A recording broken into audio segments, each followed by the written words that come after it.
নির্বাচন কমিশনের নিষেধাজ্ঞা এবং সরকারি নির্দেশকে বুড়ো আঙুল দেখিয়ে বহাল তবিয়তে রাজনৈতিক ব্যানার পতাকা সহ সরকারি পরিবহন সংস্থা এসবিএসটিসির বাস চলাচল করছে রাস্তায়। যেটা জানা গেল সেটা হলো যে শুক্রবার 22শে মার্চ পূর্ব বর্ধমানের কাটোয়ায় তৃণমূল নেতা অভিষেক ব্যানার্জি জনগর্জন সভা ছিল। মূলত বর্ধমান, দুর্গাপুর, বর্ধমান পূর্ব এবং বোলপুরের তৃণমূল প্রার্থীর সমর্থনে এই নির্বাচনী জনসভা। আর এই সভায় জমায়েত করানোর জন্য কর্মী সমর্থক এবং মানুষজনের কাটোয়া নিয়ে যাবার জন্য বলতে গেলে এক প্রকার জেলার সমস্ত রুটের বেসরকারি বাস যেমন তৃণমূলের পক্ষ থেকে নেওয়া হয়েছিল, তেমনি সরকারি পরিবহন সংস্থা এসবিএসটিসির বাসে করেও সভায় যেতে দেখা গেল তৃণমূলের কর্মী সমর্থকদের। আর এই সরকারি বাসে রীতিমতো তৃণমূলের পতাকা লাগানো এবং ব্যানার লাগাতে দেখা যায়। সরকারি বাসের পেছনে বর্ধমান দুর্গাপুরের প্রার্থী কীর্তি আজাদের প্রচারমূলক ব্যানারও দেখা গেল। এই নিয়েই উঠছে নির্বাচনী আচরণবিধি ভঙ্গের অভিযোগ। কারণ নির্বাচন ঘোষণা হয়ে যাবার পর কোনো সরকারি সম্পত্তিতে এই ধরনের কোনো নির্দিষ্ট রাজনৈতিক দলের প্রচার, ব্যানার, পোস্টার, পতাকা বা কোনো রকম কিছুই থাকতে পারে না। পরিবহন সংস্থা বাস ভাড়া দিতেই পারে, কিন্তু কোনো নির্দিষ্ট রাজনৈতিক দলকে ভাড়া দিতে পারে না। যদি এক্ষেত্রে জানা যায়নি যে শাসক দল তৃণমূল কংগ্রেস তাদের নামে এই বাস ভাড়া করেছিল কিনা। তবে পরিষ্কারভাবেই দেখা গেল সরকারি বাসে ব্যানার, তৃণমূলের ঝান্ডা লাগানো। এসবিএসটিসি অর্থাৎ south Bengal state transport corporation হল পশ্চিমবঙ্গ রাজ্য সরকার কর্তৃক পরিচালিত একটা পরিবহন কর্পোরেশন। এটি দক্ষিণবঙ্গ এবং পশ্চিমবঙ্গের অন্যান্য অংশে দুর্গাপুর এবং কলকাতায় বাস চালায়। সেই সরকারি বাসে নির্বাচন ঘোষণা হবার পরও কিভাবে কোনো রাজনৈতিক দল তাদের প্রচার এই বাসে করে চালাতে পারে, এই নিয়ে উঠছে প্রশ্ন।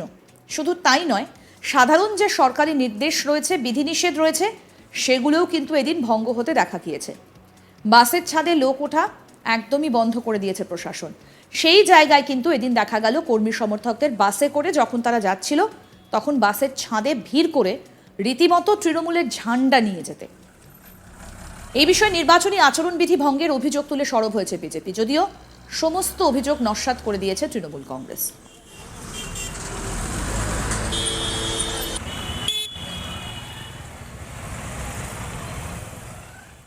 বিজেপি নেতা মৃত্যুঞ্জয় চন্দ্র কি বলছেন, আসুন শোনাই। তৃণমূল কংগ্রেস তারা যে কোনো নিয়ম কানুন মানে না এবং তারা সরকার আর দল দুটোকে একই মনে করে, সে এটা নতুন কিছু নয়। অভিষেকে সবাই যাওয়ার জন্য দেখা যাচ্ছে যে এই রাজ্যের এসবিএসটিসি সরকারি বাস সেগুলো ব্যবহার করা হচ্ছে এবং তাতে দলীয় পতাকা, দলীয় ফ্লেক্স লাগানো হচ্ছে, যেটা নির্বাচনী আচরণবিধি লঙ্ঘিত হয়েছে বলে আমরা বিজেপির পক্ষ থেকে মনে করছি। যেহেতু এই রাজ্যের সঙ্গে সারা ভারতবর্ষে আদর্শ আচরণবিধি এইচএসসি চালু হয়ে গেছে, তারপর এই কাজ করা যায় না। যদিও এই কাজে তারা সিদ্ধহস্ত, এর আগেও করেছে।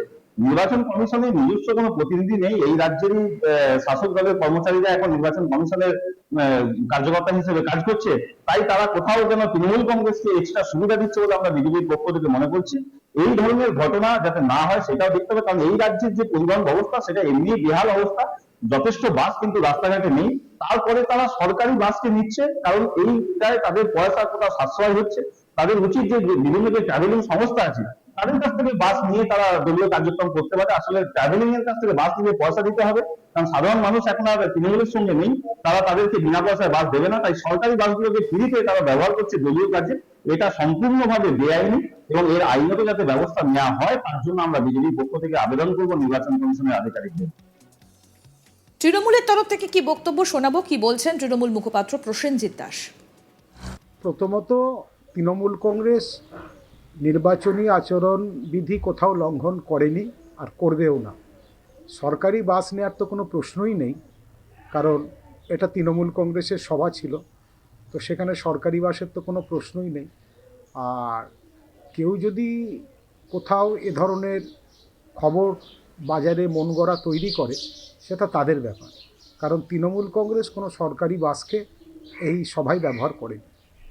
দেখা গেল বেসরকারি যেসব বাস নেওয়া হয়েছিল তার ছাদে লোক চাপতে, যদিও আমরা জানি যে প্রশাসন তরফ থেকে কিন্তু একদমই নিষেধাজ্ঞা রয়েছে বাসের মাথাতে যেন কেউ না চাপে, ছাদে যেন কোনো লোক না চাপে। কিন্তু এদিনের সভায় দেখা গেল ছাদ ভর্তি করে তৃণমূলের সভায় লোক নিয়ে যেতে। না না, এরকম কোনো ঘটনা ঘটেনি, কারণ বহু বাস তো গেছে। এবারে কোথাও দু একটা ক্ষেত্রে কোথাও কি হয়েছে না হয়েছে বলতে পারবো না, তবে আমরা যেটুকু দাঁড়িয়ে থেকে দেখেছি কোথাও বাসের ছাদে লোক দেখতে পাইনি। বেসরকারি সব বাস এবং সরকারি বাস তুলে নেওয়ার জন্য মানুষ সমস্যায় পড়েছিল। না, সরকারি বাসের তো কোনো ব্যাপারই নয়, আর আমাদের বিভিন্ন জেলা থেকে বাস নেওয়া হয়েছিল। সুতরাং বর্ধমানে পরিষেবাতে কোথাও ঘাটতি দেখা দেয়। আর বেশিরভাগ লোকটাই আমাদের ট্রেনে গেছে, যেহেতু কাটোয়ার সাথে ট্রেন যোগাযোগটা খুব ভালো, সেটা বর্ধমানের লোক এবং ওদিক থেকে নবদ্বীপ, কাল্লা সমস্ত জায়গা থেকে ট্রেনে লোক গেছে। তো সেখানে আমাদের বাসের কোনো ব্যবহারই করা হয়। তো দু একটা ক্ষেত্রে ট্র্যাক্টর করা হয়েছে, আর অনেক জায়গায় বাস দু একটা ভাড়া করা হয়েছে। তো সুতরাং বেশি কোথাও আমাদের বাস নেওয়া হয়নি, যার ফলে সাধারণ মানুষের অসুবিধা হওয়ার কোনো কথা নেই।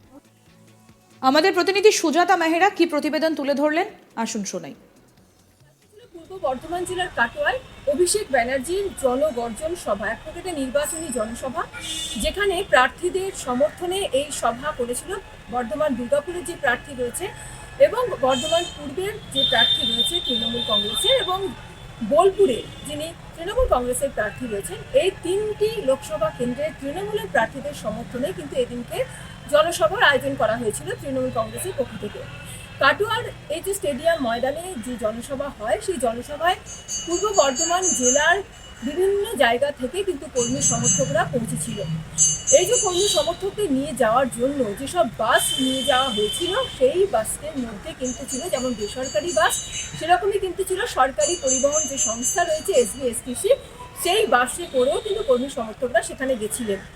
বিরোধীদের অভিযোগ রয়েছে যে এই যে বাসগুলো গেল সরকারি, সেই বাসের মধ্যে কিন্তু অনেক বাসেতেই তৃণমূলের পতাকা লাগানো ছিল, তৃণমূলের প্রার্থীর প্রচারের ব্যানার লাগানো ছিল, এবং সেদিনকে যে সভা ছিল তৃণমূল কংগ্রেসের পক্ষ থেকে অভিষেক ব্যানার্জি, সেই সভার ব্যানারও লাগানো ছিল। নির্বাচনী আচরণ বিধি এই মুহূর্তে লাগু হয়েছে, কেননা নির্বাচন ঘোষণা হয়ে গেছে 16ই মার্চ, এবং তারপরেও কীভাবে কোনো একটি রাজনৈতিক দল এইরকমভাবে সরকারি এই যেটা সম্পত্তি, সরকারি বাস, সেই বাসের মধ্যে তাদের পতাকা, ব্যানার এইসবগুলো লাগাতে পারে, এই নিয়ে কিন্তু অভিযোগ উঠছে। যদিও তৃণমূল কংগ্রেস কিন্তু নস্যাৎ করে দিয়েছে, তাদের বক্তব্য কোনো সরকারি বাস কিন্তু নিয়ে যাওয়ার প্রশ্নই ওঠে না রাজনৈতিক যে সভা ছিল সেই সভায় কর্মী সমর্থকদের নিয়ে যাওয়ার জন্য। এছাড়াও যেটা দেখা গেল যে এদিনে কিন্তু শুধুমাত্র যে সরকারি বাস নয়, বেসরকারি যে বাসগুলো নেওয়া হয়েছিল সেইগুলোর ছাদে কিন্তু মানুষদেরকে, যার কর্মী সমর্থক ছিল, তাদের গ্যাদারিং করে বসে যেতে প্রশাসনের তরফ থেকে একদমই নিষেধাজ্ঞা আছে যে বাসের ছাদে কোনো রকম যাত্রী পরিবহন করা যাবে না। এ নিয়েও প্রশ্ন করা হলে কিন্তু এই প্রশ্নেরও একদমই নস্যাৎ করে দিয়েছে তৃণমূল কংগ্রেসের যিনি রাজ্য মুখপাত্র রয়েছেন প্রসেনজিৎ দাস, তিনি। আরও আপডেট পেতে দেখতে থাকুন আজ তাক বাংলার ইউটিউব চ্যানেল।